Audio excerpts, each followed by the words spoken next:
Trnava je v týchto chvíľach najstráženejším mestom na Slovensku. 700 policajtov s obuškami aj na koňoch uzavrelo stred mesta.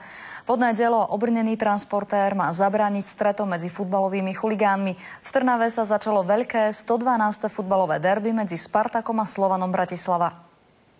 112. veľké derby sa začína, slovanisti odchádzajú vlakom do Trnavy. Dozvedieť sa niečo o význame derby od tzv. Ultras fanúšikov je takmer nemožné. Trnavu! Toto je centrum Trnavy momentálne absolútne vyprázdnené. Čaká sa na príchod slovanistov. Polícia momentálne očakáva príchod fanúšikov Slovanu vlakom a zabezpečí ich presun na štadión.